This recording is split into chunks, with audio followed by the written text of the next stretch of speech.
quiero invitarles a leer el capítulo 7 de Segunda de Samuel. La palabra que el Señor ha puesto en mi corazón para compartirla con ustedes tiene que ver con la voluntad de Dios.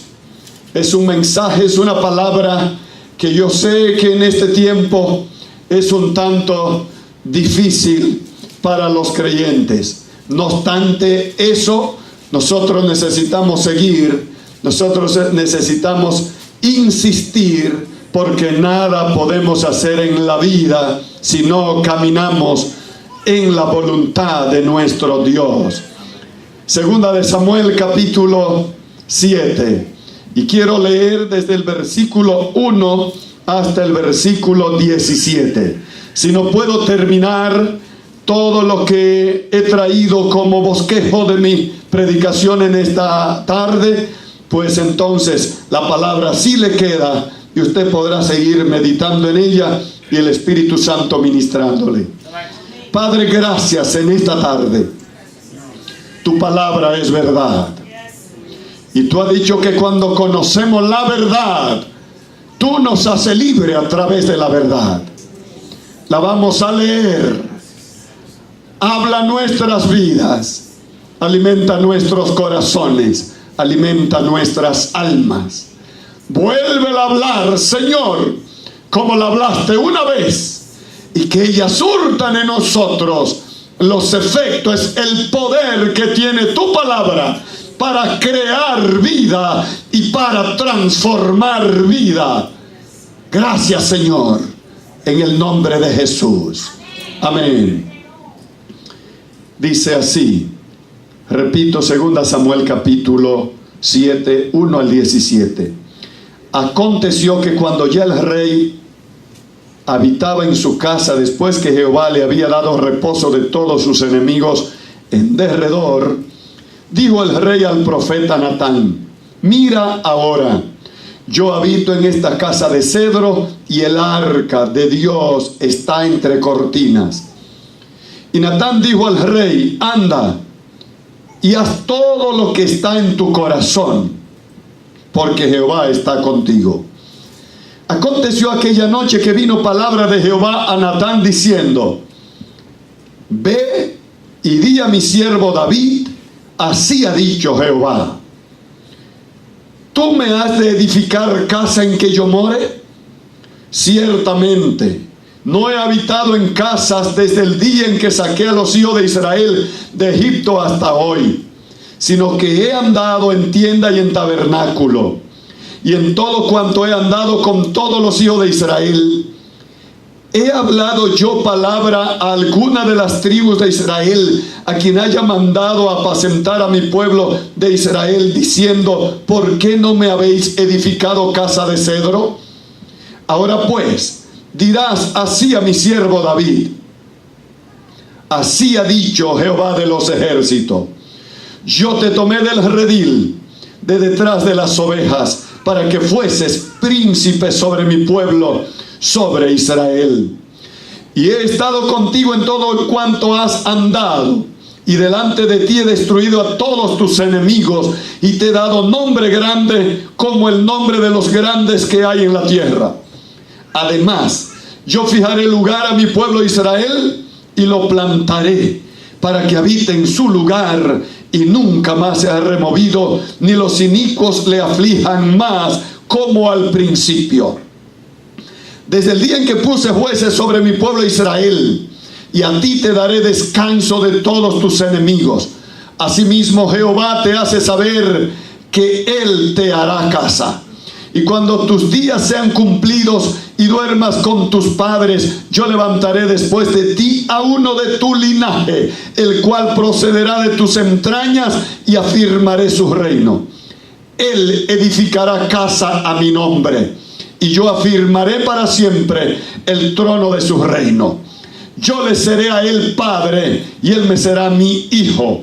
Y si él hiciere mal, yo le castigaré con vara de hombres y con azotes de hijos de hombres. Pero mi misericordia no se apartará de él, como la aparté de Saúl, al cual quité de delante de ti. y será firmada tu casa y tu reino para siempre delante de tu rostro, y tu trono será estable eternamente. Conforme a todas estas palabras y conforme a toda esta visión, así habló Natán a David. Palabra del Señor, hermanos. Damos gloria y honra a Dios. Pueden sentarse ustedes en esta preciosa tarde. El Señor ha puesto en mi corazón compartir estas palabras con ustedes. Un día esta palabra se apoderó de mí mientras estudiaba la Biblia.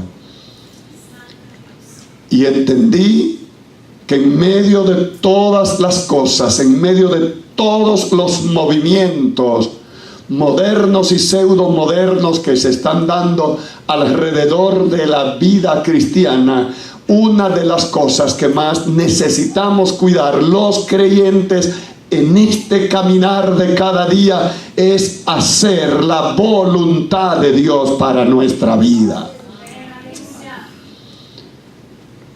Y yo estoy introduciendo este mensaje o esta palabra. Una de las cosas que se ha puesto más difícil en este tiempo es encontrar personas que estén afanosamente buscando hacer y vivir y conocer la voluntad de Dios para su vida.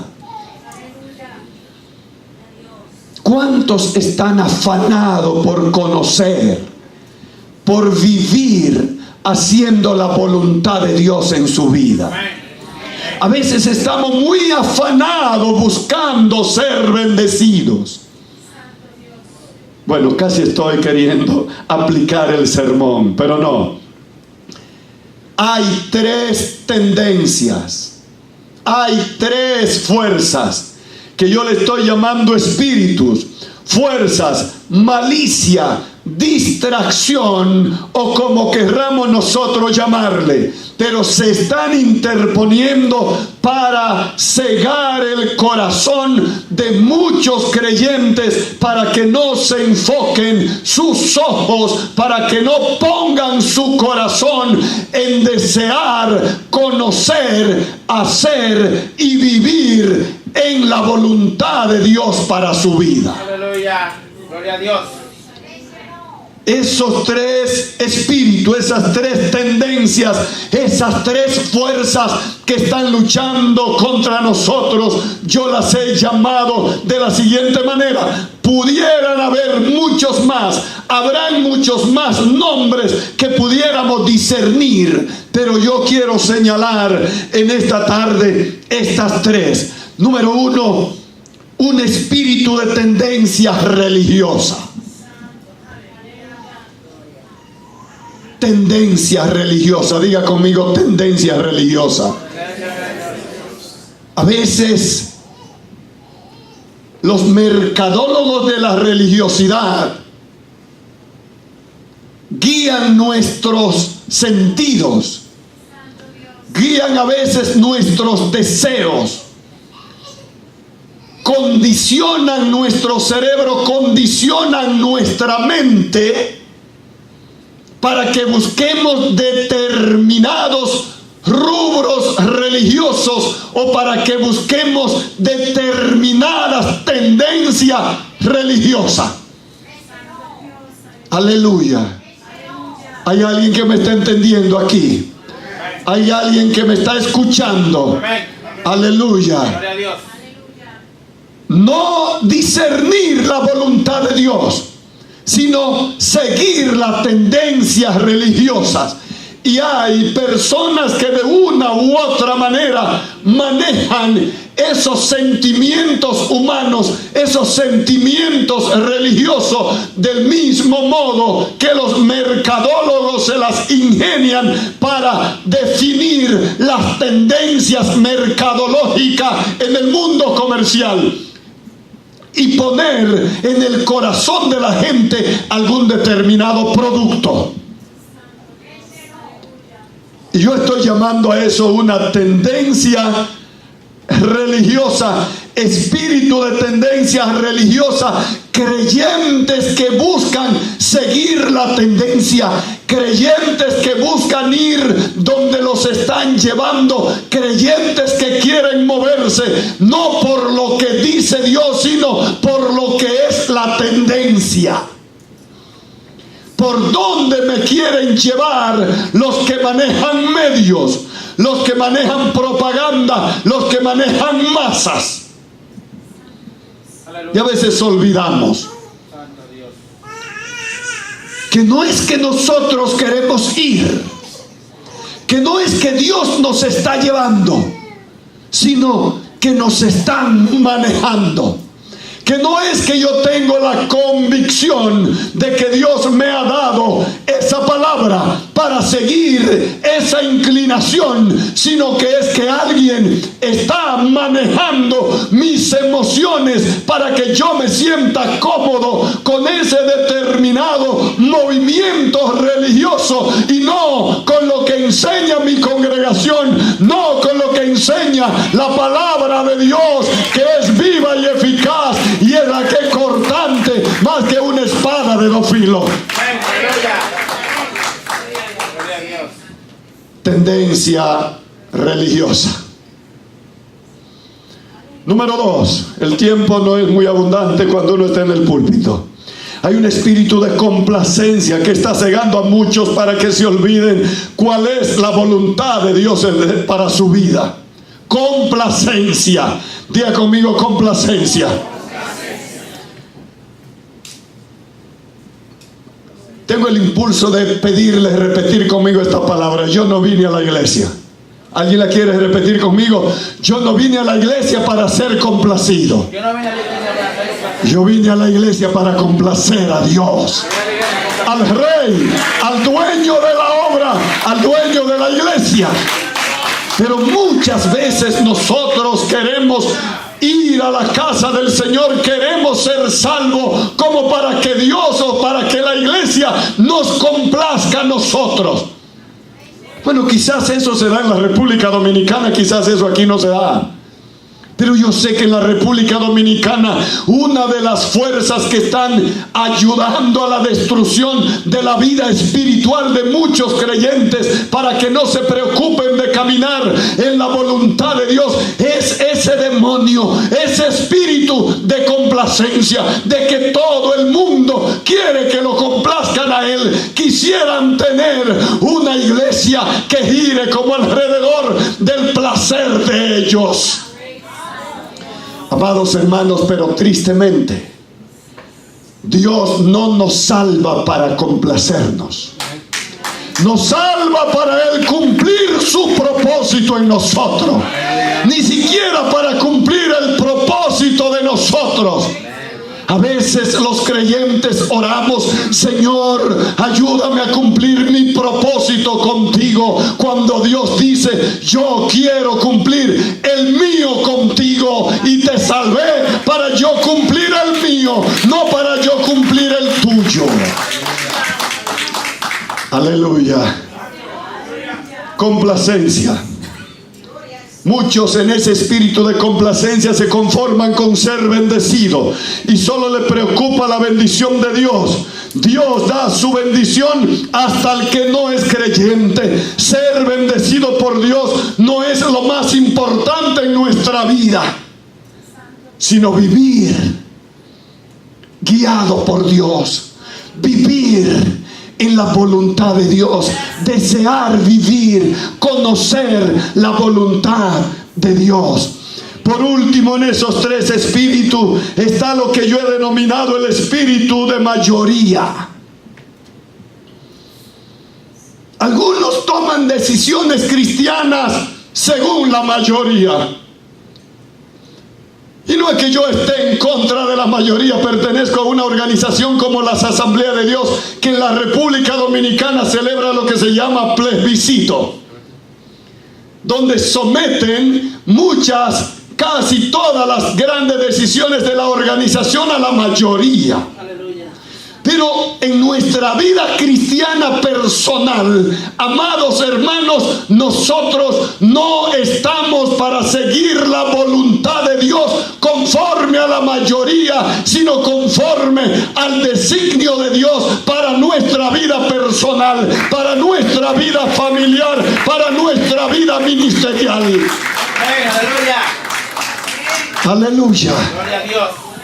Números capítulo 13, versículo 25 hasta el 14, 12, tiene toda una narración donde Dios da demostración fehaciente de que Él no necesariamente está en la mayoría. Aleluya. El pueblo había visto milagros, señales, maravillas fehacientes de que la gloria de Dios los acompañaba. Nube de fuego.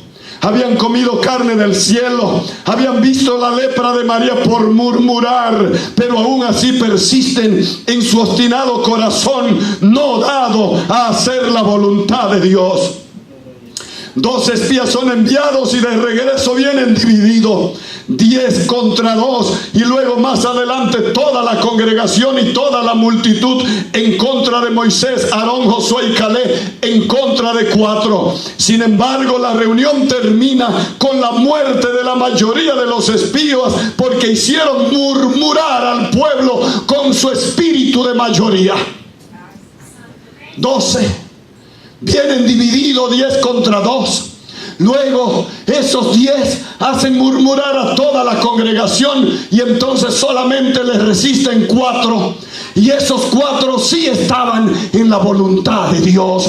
Esos 4 sí estaban conectados al corazón de Dios. Esos 4 sí estaban conectados al propósito de Dios, a lo que Dios quería hacer en su pueblo y a lo que Dios quería hacer para Él glorificarse. Y al fin y al cabo termina todo muriendo esa mayoría, y solamente Josué y Caleb, los 2 primeros, que aunque eran minoría, pero eso fue lo que mantuvieron la fe en lo que era la correcta voluntad de Dios, y eso fueron los que entraron entonces a la tierra prometida. Voluntad de Dios, no mayoría. Voluntad de Dios, no complacencia. Voluntad de Dios, no querer la tendencia, no seguir la tendencia. Como dicen en mi pueblo, no querer ir como Vicente a donde va la gente, a donde van los muchos, dicen en mi pueblo. ¿A dónde va Vicente? A donde va la gente. ¿A dónde tú vas? A donde va todo el mundo. No. Dios tiene un trato específico. Dios tiene un trato personal. Dios tiene un trato con tu vida, y te ha sembrado, te ha plantado, te ha conectado a una congregación, a una iglesia, a un ministerio, para bendecirte y para que camines en la voluntad de Dios, echando hacia adelante esa visión, porque es visión de Dios, porque es visión del cielo. Aleluya. Tú sabes lo lindo que es que el Rey se comunique con nosotros, que nos comunique su voluntad, que Él nos diga qué quiere de nosotros. Cuando sabe la voluntad del Rey, ha subido de nivel, ha pasado de esclavo a hijo, porque el Hijo conoce la voluntad del Padre. Y Dios nos creó para que caminemos en su voluntad. Nos redimió porque quiere revelarnos sus planes y propósitos, para que cada uno de nosotros podamos ser una bendición para todo el universo, para que esta sociedad pueda caminar en armonía con Él, para que este universo pueda caminar en armonía con Él, para que este universo sea bendecido. Es necesario que hombres y mujeres como nosotros, redimidos por la sangre de Cristo, podamos caminar, podamos desear, podamos conocer lo que es la voluntad de Dios para nuestra vida. No existe otra manera. Aleluya. Dios manifiesta su voluntad de dos formas, una general y otra específica para cada persona, para cada familia y para cada iglesia. No toda iglesia está llamada para hacer lo mismo. No todo pastor está llamado para hacer lo mismo. No todo siervo de Dios está llamado para hacer lo mismo. Pero algunas veces nosotros queremos hacer lo que otros hacen, hacer como los otros lo hacen, hacer porque los otros lo hacen. Y nada de eso nos debe mover. Nos debe mover Dios. Nos debe mover la voluntad de Dios, el placer de hacer la voluntad de nuestro Dios, el placer de consagrarle nuestra vida para vivir en su voluntad. Esa debe ser la mayor satisfacción de un creyente. Por algunos minutitos hablaré de su voluntad general para todos los creyentes. Primera Tesalonicenses capítulo 4 dice: la voluntad de Dios para todos los creyentes es que vuestra santificación. ¿Hay alguien aquí en esta congregación que conoce al Señor, que acaso piensa que Dios le ha dicho que no lo quiere santificado?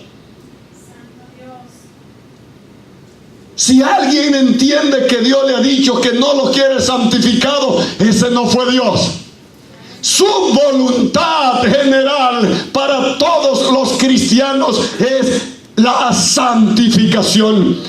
Primera Tesalonicenses 5, 16, 18: está siempre gozoso, orad sin cesar, da gracias a Dios en todo, porque esta es la voluntad de Dios para con vosotros en Cristo Jesús.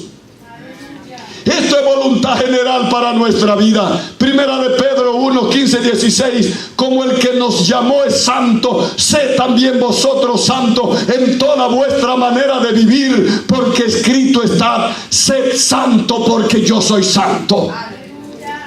Todos tenemos el llamado a la santificación, pero no todos tenemos el llamado a ser, ¿cómo se llama?, pianista. No todos tenemos el llamado a tocar la batería. No todos tenemos el llamado a ser pastor. Pero todos tenemos el llamado a desear, a anhelar, a vivir la voluntad de Dios para nuestra vida. Y cuando nosotros descuidamos ese anhelo, cuando nosotros descuidamos nuestra comunión con Dios, cualquiera de esas tendencias, cualquiera de esos espíritus nos pueden desviar la atención de nuestro corazón, y de repente estamos nosotros buscando ser complacidos por la gente. Que Dios me complazca.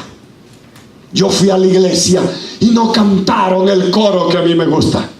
Yo fui a la iglesia y no predicaron como a mí me gusta. Yo fui a la iglesia y no predicó el que me gusta. Yo fui a la iglesia y no cantó la persona que me gusta.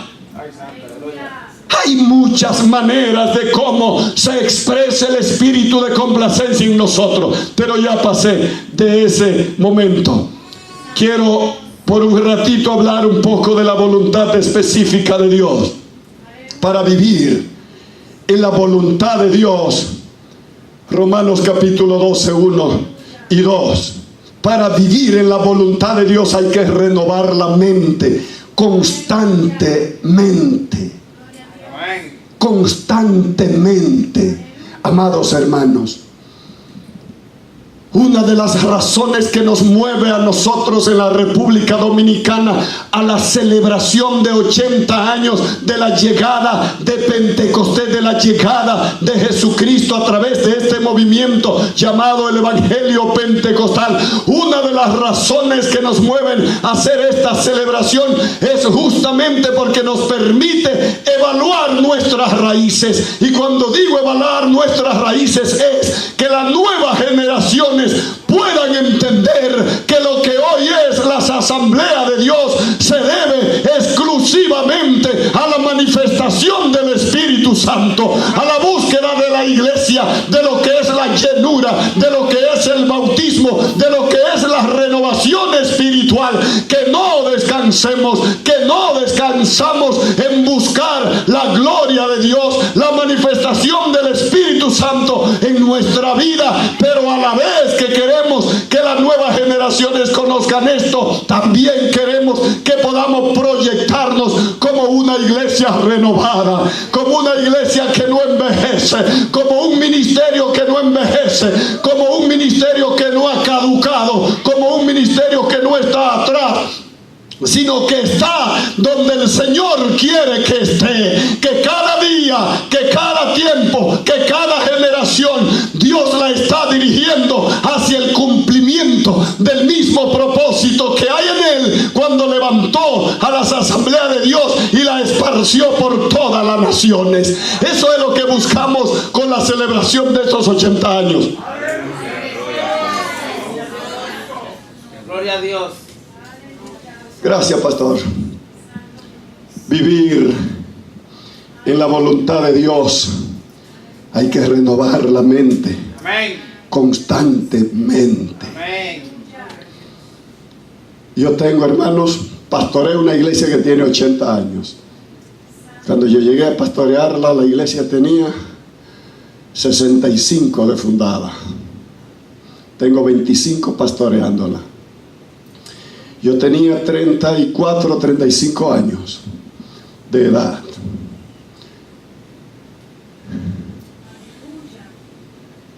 Si digo algo, pastor, yo no quiero ofender a nadie, pero encontré gente que iba a cualquier nuevo creyente y se sentaba en una silla y ellos lo agarraban por un brazo y lo quitaban. Esta ha sido mi silla durante 30 años. Tenían rincones exclusivos, como que si no era ahí ellos no sentían nada. El Señor tuvo que hacer una renovación tal que una tarde, una noche el Espíritu Santo armó una revolución. Tuvimos que quitar todos los bancos porque era banco. Una vez hablé de cambiar los bancos por silla y me dijeron: mejor se va usted de aquí. Y dije: ay, mi madre, yo no me quiero ir, porque aquí me envió el Señor para Él cumplir su propósito en mí. Dejemos su banco tranquilo. Hasta que luego, hermanos, en ese culto donde el Espíritu Santo hizo como Él quiso y como a nadie le importa, dicen en mi país, entonces la gente vio cómo chocábamos con los bancos mientras estábamos danzando y fiestando en el Espíritu. Y entonces dijeron: sí, pastor. Esos ancianos y ancianas que no querían que le cambiaran sus asientos de madera, sus asientos de muchos años, entonces dijeron: sí, pastor, entendemos que es mucho mejor si cambiamos los bancos por silla y luego cambiamos entonces por silla plástica. Ya hoy estamos celebrando con sillas como estas, sillas acolchadas, pero hay que renovar la mente. Porque si no renovamos la mente para poder ir cada día capturando la mente de Dios, Dios no envejece y Dios tiene un plan para las naciones, pero su plan también incluye todas las generaciones, nuestros hijos, nuestros nietos, nuestro bisnieto, nuestro tataranieto, y nosotros los que ya tenemos cara de abuelo sabemos cómo están los cambios en la cultura de hoy. ¿Y qué va a hacer Dios con nuestro nieto? ¿Lo vamos a obligar a tener que leer esta Biblia de papel obligado? Difícil para ellos, pero la pueden leer en sus celulares, la pueden leer en su computadora, la pueden leer en sus iPads. Y es la palabra del Señor que va a seguir tratando con ellos. Pero hay que buscar la voluntad específica. Dios tiene un plan para cada persona y cada persona debe conocer ese plan para su vida. Esto es lo que nos dice este capítulo. Y solo ya por el tiempo lo menciono. Este capítulo es un capítulo súper especial. Un hombre conforme a ¿qué? ¿Cómo era David? Conforme al corazón de Dios. Pero nótese, hermanos, para que nuestra fe no esté fundada sobre el fundamento de los hombres o sobre la experiencia de los hombres. Este hombre, conforme al corazón de Dios, un día se equivoca y dice: yo he tenido tantos éxitos, todos mis enemigos han sido prácticamente derribados y el Señor me ha utilizado, por lo tanto todas las naciones tienen grandes construcciones, yo debo de hacerle una casa a mi Dios. ¿Y qué hay de malo en querer construir un templo? Cualquiera de nosotros diría, hermanos, y una de las palabras muy frecuente que nosotros los pastores escuchamos, especialmente en la juventud: pastor, ¿y qué hay de malo en eso? ¿Se da cuenta? Pastor, ¿y por qué tal cosa? ¿Qué hay de malo? ¿Por qué yo no puedo hacer eso? ¿Qué hay de malo? Hermanos míos, amigos míos, la voluntad de Dios ni siquiera se trata en nosotros cuestionar qué hay de malo, sino si es la voluntad de Dios para nuestra vida. Porque hay muchas cosas que pueden ser buenas y posiblemente que Dios se la haya designado a otros que pudieran estar llamando la atención de nuestros corazones, pero no es lo que Dios quiere para nosotros. No es lo que Dios quiere para tu vida. Y simplemente el deseo de Dios no es solo librarte del mal. Ciertamente Él te quiere librar del mal, pero Él está mirando a largo plazo, y lo que ahora mismo aparenta que no es malo para ti, si sigue ese camino, si sigue ese derrotero, podrá terminar ciertamente siendo malo para ti, joven, para ti, mujer, o para ti, caballero, porque Dios, que conoce su perfecta voluntad para cada uno de nosotros, sabe cuál es el destino al que Él nos quiere guiar a cada uno de nosotros. Y por eso entonces Él le dice: Natán, anda rápido. Un hombre conforme al corazón de Dios que se equivocó aquí por su deseo, tendencia, complacencia, no sé, mayoría, no sé, pero quería construirle un templo a Dios, y Dios no le había pedido que le haga templo. Esto pudiera llevarnos a nosotros, hermanos. ¿Cuántas veces las iglesias quieren llevar a muchos pastores a que hagan lo que ellos quieren? Y yo no quiero meterme en ese terreno de cosas locales y de cosas conciliares. Pero yo tengo, por ejemplo, un amigo que es pastor en Windsor, pastor Julio Sánchez. Que yo digo: Julio, tú tienes un don especial para las construcciones. Ese pastor, yo vine hace 2 años, estaba en un templo metodista alquilado al lado de un cementerio. Y de repente, en 2 años, ese pastor tiene una finca y tiene una construcción enorme con parqueo como para 100 vehículos ahí en ese pueblo de New Jersey.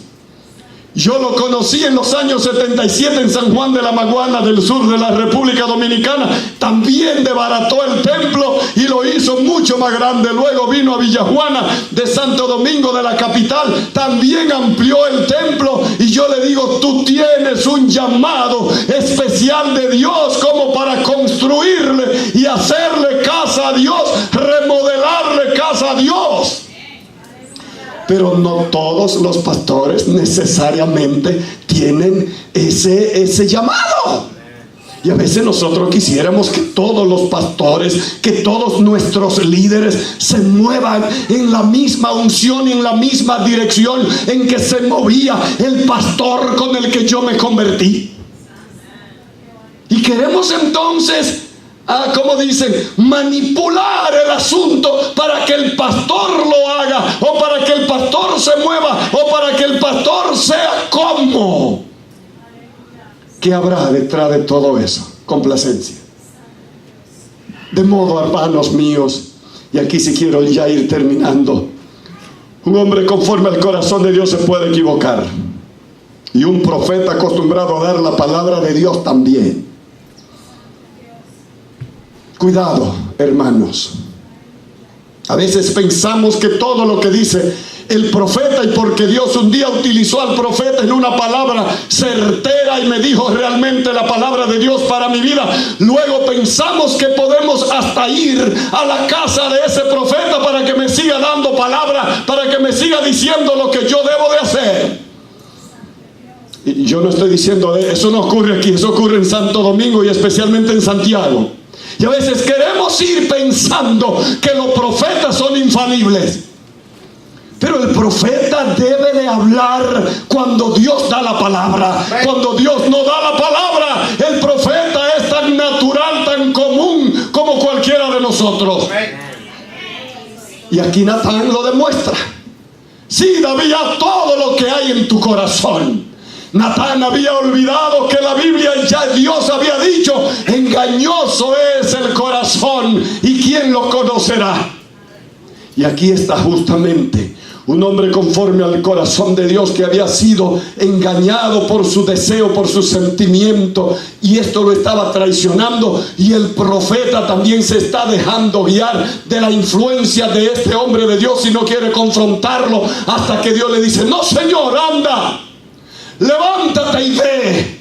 Y esto es lo importante, amados míos, y aquí quiero decir algo. Cuando Dios conoce el corazón del hombre de Dios, de la mujer de Dios que quiere andar en su camino, no importa que intente equivocarse, Dios no lo deja consumar. Dios no lo deja llegar a construir aquello que no es la voluntad de Dios, porque luego ese hombre o esa mujer va a sufrir cuando construye o cuando hace lo que no es la voluntad de Dios en un momento determinado. Y en efecto, aquí está. Aleluya. Quiero avanzar hacia mi conclusión. El otro ejemplo que tenía de esto es Pablo. Pablo, un hombre de Dios, un misionero a tiempo completo. Había terminado su primer viaje misionero, Hechos capítulo 16, su primer viaje misionero. Viene, capítulo 15, rinde su informe ante la iglesia en Jerusalén. La iglesia aplaude y ve, participa luego de la discusión que se produjo producto de la conversión de los gentiles. Y entonces ya va a iniciar su segundo viaje misionero. Al inicio de su segundo viaje misionero tiene una discusión con su principal socio. Y en esa discusión cada cual coge su camino y cada cual busca un socio distinto. Pablo toma a Timoteo y comienza entonces la preparación de su viaje, segundo viaje misionero. Y cuando sale de viaje misionero, llegan a un determinado pueblo y él quiere predicar la palabra en ese pueblo. Y el Espíritu Santo le dice: aquí no. Hermanos, predicar la palabra. ¿Y por qué? ¿Qué razón tendría el Espíritu Santo de decirme que aquí no? Que no me pares aquí. Notemos, hermanos, qué fina es la voluntad de Dios para nuestra vida. No es cualquier cosa. Aleluya. Y Pablo no tuvo otra cosa: irse. Y luego quiere hablar en otro pueblo. Y el Espíritu le dijo: no, aquí no. Y luego entonces se levanta el varón macedónico. Y entonces sí, él dice que ve ese varón macedónico que Dios le dice dónde quiere que vaya para hablar la palabra del Señor, que lo veía y le decía: pasa a Macedonia y ven, ayúdanos. Es ahí donde Dios te está esperando. Es ahí el campo que Dios tiene para tu vida. Es ahí el lugar de la voluntad de Dios para tu vida. Mateo capítulo 7, versículo 24. El hombre prudente oye y hace. Edifica sobre roca. El insensato oye y no hace. Edifica sobre arena. Ambos hombres construyeron. Posiblemente ambos hombres fueron a la iglesia. ambos recibieron al Señor, posiblemente ambos fueron bautizados, recibieron ministerios, fueron ungidos. Y a veces nos pasa eso a cada uno de nosotros. Una manifestación gloriosa del Espíritu Santo. Muchos somos ungidos por el Espíritu Santo, pero días después unos hacen, otros no hacen. Aleluya. ¿Cómo termina todo esto? Versículo 21, versículo 23, profetizamos, echamos fuera demonios, hicimos muchos milagros, pero esto no era la voluntad de Dios. No toda buena obra es la voluntad de Dios. Aleluya. La voluntad de Dios es algo muy delicado. No basta con la buena intención. Dios es una persona de relación. La voluntad de Dios no depende de mi buena intención, sino del corazón de Dios, que conoce la perfección de sus planes para mí. Cada cristiano debe andar siempre cerca del corazón de Dios. Aleluya. Si no decidimos, y es una decisión, andar cerca del corazón de Dios. Me he tomado 10 minutos de más. Quiero invitarles a estar sobre sus pies, hermanos. Yo soy pastor y siempre digo, una de las formas de yo probar mi obediencia es sometiéndome a la autoridad en las iglesias donde no soy pastor. Porque a veces en la que somos pastores como que uno tiene el termómetro. Amados hermanos, aleluya. Es mi anhelo en esta tarde despertar en cada uno de ustedes una pasión por la voluntad de Dios para su vida. Una pasión por Dios, una pasión por su obra, una pasión por lo que Él quiere para cada uno de nosotros. A veces pensamos que Dios nos ha traído a este país solamente para nosotros ser bendecidos. Yo no quiero pelearme con ninguno de ustedes, pero no. Dios te trajo a este país para Él cumplir un propósito en tu vida. Las cosas que a veces pasamos para llegar a estos países no es casualidad. Es porque Dios tiene algún plan y algún propósito de preservar a esta nación dentro de los cánones, de los principios de Dios para esta nación. Porque Dios siempre tiene un propósito con esta nación que fue establecida bajo el fundamento de la palabra del Señor. Y usted y yo no podemos conformarnos. Necesitamos, amados, cada día cuidar nuestro andar, cuidar nuestra vida, cuidar nuestras decisiones para caminar en esa perfecta voluntad de Dios específicamente para nuestra vida. Amén, aleluya. Esa voluntad de Dios que posiblemente la junta, el pastor, el liderazgo no puede manejar, no puede controlar. Porque se da en el secreto de mi vida, en el secreto de mi familia, en el secreto de mi campo laboral, en el secreto de mi espacio de diversión, en el secreto de mi vida privada. Pero allí está Dios sopesando, midiendo cada una de nuestras decisiones. Padre, gracias.